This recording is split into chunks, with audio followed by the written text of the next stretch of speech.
Buongiorno e benvenuti. My name is Giovanna and I welcome you to my kitchen on the cliff.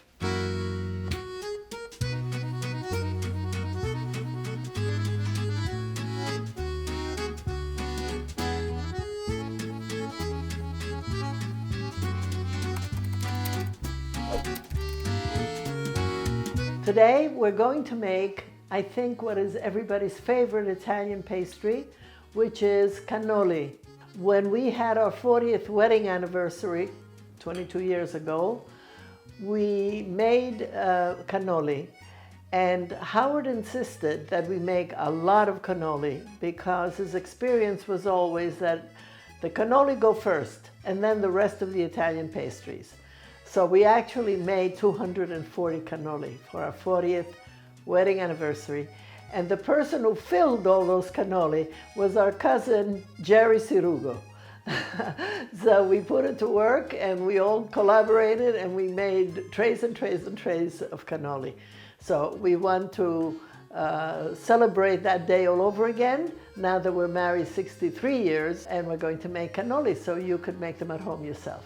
When we made the cannoli for our anniversary, they were of course filled at the spot where we had the celebration, because you never buy cannoli in a pastry shop that have been filled. The cannoli have to be filled shortly before you eat them, because otherwise the shells get soggy, and you don't want soggy shells, you want crispy shells, okay? When you make them yourself, you are in charge and you make them according to your own schedule so that everybody will enjoy crispy, delicious, sweet cannoli.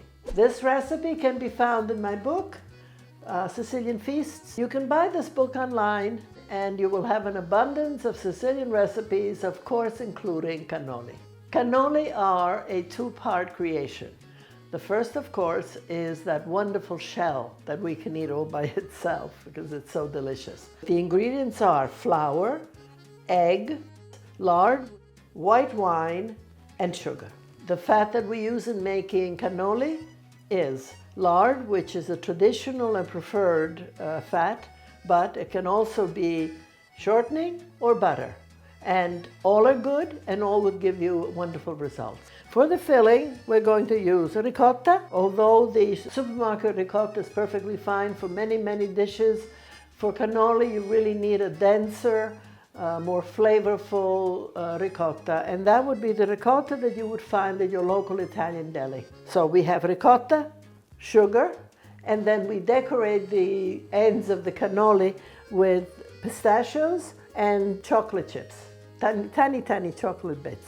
To begin the dough, we're going to place the flour in a bowl. Now we're going to cut the fat into the flour. One way of cutting the fat into the flour is to just take two knives and use them at cross-section to each other. And that will cut the fat into tiny, tiny bits. And the tiny bits coat the flour so that you get a beautiful crunchy, bubbly cannolo. So that's one way of doing it. Or you can use your pastry cutter and simply do this. What I like to do is to turn the bowl and just keep cutting it with the stool. That's all. Very simple. Okay, so we've done that. Doesn't take very long, actually. Right? And now we're going to add the egg.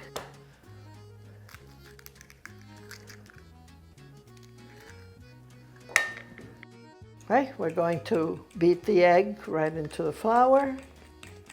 We're going to add sugar, 2 tablespoons of sugar. We're adding 1/4 cup of white wine. Incorporate the flour into the liquids. Now I'm going to use my hands, the best tool in the kitchen, until you have a lovely soft dough. If your dough is a little bit sticky, just take some flour, place it on your work table. I'm going to shape it into a ball.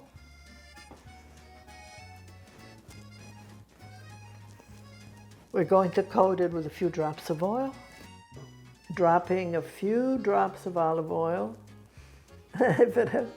Oh, this has to be opened. How does this work? I'm coating this with a few drops of olive oil. That's enough. Okay, And now we're going to cover it and we're going to let it rest for half an hour. The dough is resting and we're now going to make the filling. The ingredients for the filling are ricotta and sugar, very simple. If your ricotta is wet, you will put it into a sieve or a colander over a bowl and put it in the refrigerator if you want overnight. If on the other hand you have bought a ricotta at an Italian deli and it is very dense as this is, then you don't have to do that. So we're going to take the ricotta, put it into our KitchenAid. We're now going to whip the ricotta in a KitchenAid. That will give us a very, very smooth filling. But you can also use a hand mixer if you have one, or you could do it entirely by hand with a whisk. So we're going to add the sugar.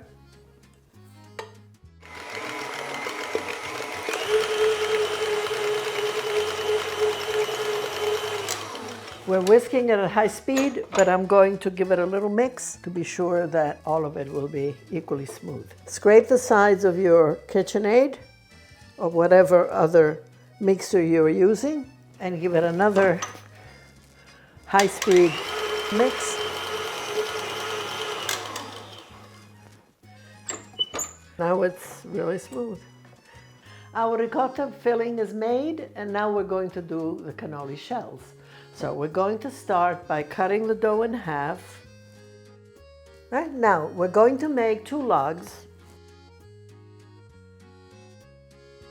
I'm going to cut these 2 logs into 8 pieces. So we do it the easy way. We cut in half, and in half again, and in half again, and now in half again. And we have 1, 2, 4, 6, 8 pieces. Okay? You see, arithmetic is very important. I hope everybody paid attention in math. And always in half, right? And you end up with 8 pieces. In half, in half, in half. This is a way of making 8 pieces that are all the same size. Okay, so now we have 16 pieces. We're going to take each one and make it into a ball, because we want to be more or less circles. We're going to make these into balls. The balls will easily roll out into a circle. Now, this doesn't have to be a perfect circle. As a matter of fact, I like it even better if it's a little irregular. It doesn't have to be a perfect circle.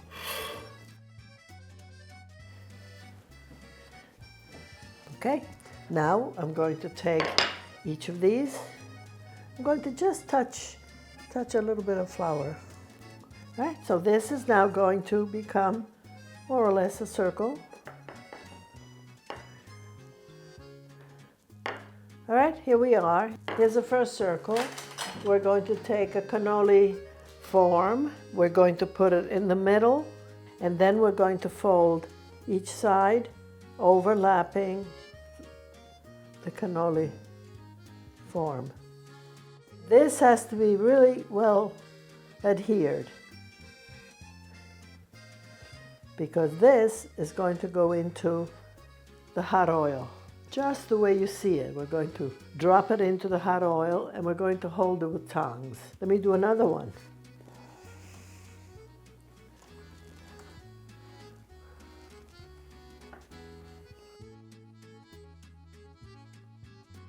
Place the rod right in the middle. Take the first side and go over it. And then take the second side and overlap it. And now press it down.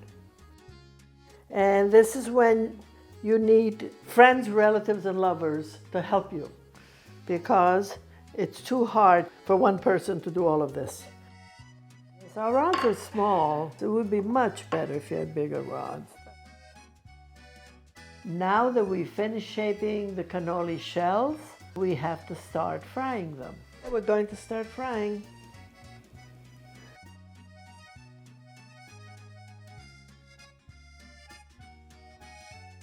So we've made the cannoli shells. They're cool now. and we're going to fill them with the delicious ricotta filling. We're going to decorate them with chocolate chips and pistachios. Now, a piping bag makes this very easy. If you don't have a piping bag, you take a Ziploc bag and you cut off a corner. And the third option is to fill it with a little spoon, a little demi-tasse spoon. So here we go. I'm now going inside to fill the inside. Okay, now the inside is filled.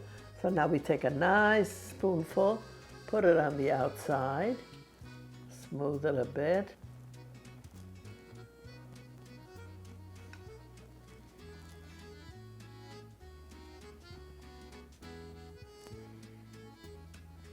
Okay, now we're going to put some chocolate chips on one side. And the other side, we're going to dip in pistachios, because pistachios are very important to Sicily.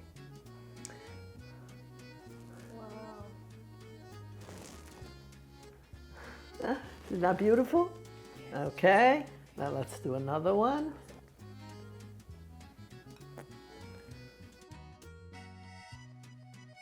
This is wonderful, wonderful ricotta. You could just take this bowl and eat it.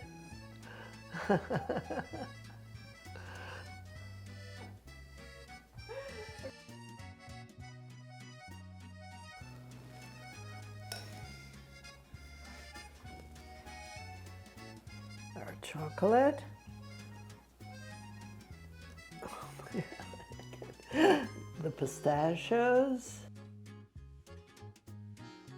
Now these look homemade. You know why? Because they're homemade. They'll be delicious. Anyway, so here we go. We hope that you enjoy making them and enjoy having them. Bruttini, ma molto buoni. I've lived many decades, and I've noticed when people serve pastries, the first pastry to be eaten is always the cannolo. By the way, cannolo is a singular, but cannoli is many. After you've had one, you have to have a second one.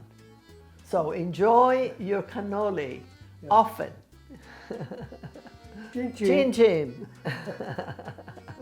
I hope you're already a subscriber, but in case you're not, do take this opportunity to subscribe. Arrivederci.